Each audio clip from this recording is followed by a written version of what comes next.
entrons ici à Joal, un des plus grands centres de pêche sur la Petite Côte au Sénégal. C'est dans le cadre de cet atelier de recherche-action organisé par l'ONG Endagraph Sahel, en partenariat avec le service régional des pêches, que les femmes ont extériorisé tout leur désarroi face aux mutations qui ont eu des effets néfastes pour le secteur de la pêche artisanale et en particulier pour l'activité de transformation des ressources halieutiques. Mais aussi, dañ ci war a jànge ay leçons yoo xam ne nii dinañu mën a moytu yenn problème. Mais ñu gis ni aussi. Au Sénégal, les ressources halieutiques couvrent 75% des besoins en protéines. Pendant des décennies, la consommation des produits frais se limitait principalement dans les zones côtières. Aujourd'hui, les initiatives de transformation des ressources halieutiques ont permis une couverture plus large des besoins en protéines à l'échelle nationale. Sur le plan économique, sur un échantillon de 5 sites enquêtés, le chiffre d'affaires généré est évalué à plus de 7 milliards de francs CFA, avec une valeur ajoutée de plus de 3 milliards pour la même année. Dans ces 5 sites, plus de 5000 emplois directs ont été créés dans le secteur. Aduna day warangeku jamono day jamu xelam ku tok ci lay warangeku nak no man di def warangeku. Les couchers du soleil qu'on peut admirer tous les soirs sur les plages de la Petite Côte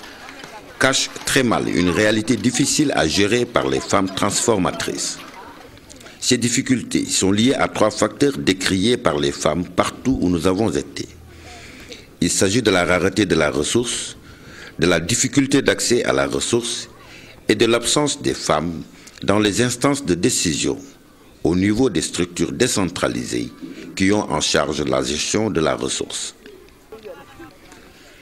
Ces 3 facteurs qui résultent des mutations profondes intervenues depuis des décennies sont abordés ici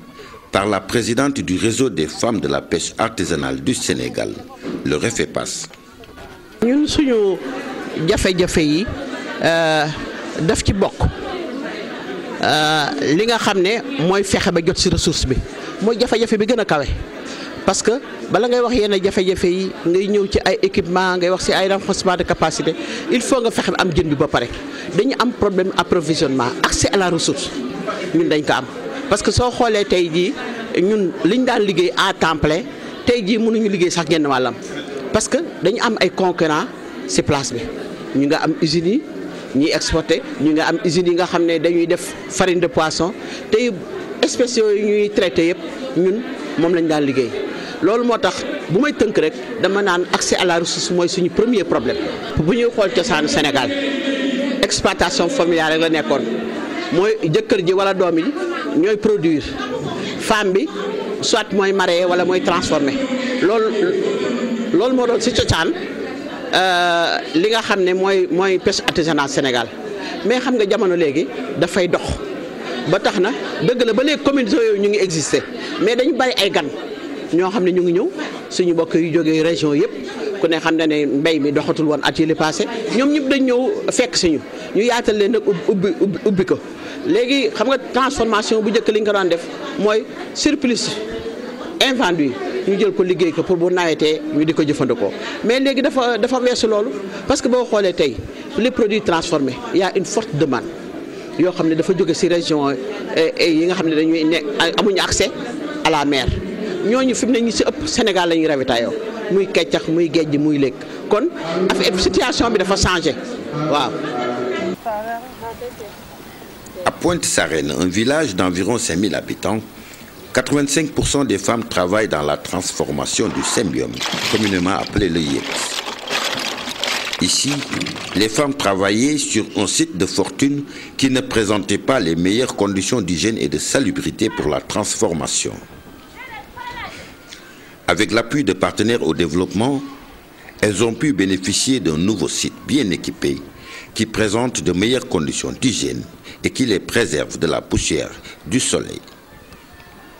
Ceci tarde aujourd'hui à accueillir les femmes transformatrices du village pour les raisons que la présidente du groupement nous a confiées. ndaxte bu njëkk bu sagaal teeree yow yaa ko jënd direct si mool bi day teer rek ak dem yoonam yow yaa jël produit bi yaa koy jaay yóbbul ko xaalisam daal di liggéey léegi nag ay soppeeku am na ba ñun amuñu marché yoo xam ne si mën nañ fa jaay ndaxte produit bi bariwul te dafa cher su bariwul day cher duñ ko mën a jënd te mool yi li ñuy jaayee usine ñun bu ñu ko jaayee suñ ko transformé dañuy perte parce que amuñu marché boo xam ne si comme usines yi dañuy jël jaay usine ñun amuñu marché boo xam ne si mën nañoo jaay loolu ba dab leen loolu moo waral produit bi ñun mënatuñ see jot léegi ñun presque mën nañ ne ay manœuvre lañu ci liggéey bi mareyeurs yi ñooy jënd produit bi fay ñu liggéeyal leen ko waaye ñun daanaka liggéeyatuñu site bi boo ko gisee ñu liggéey ko def ci ay millions te gis nga ko nii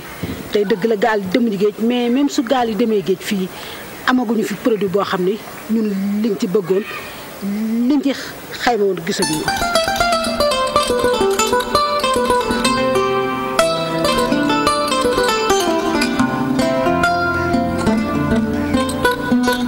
À une dizaine de kilomètres du village de Pointe-Sarène,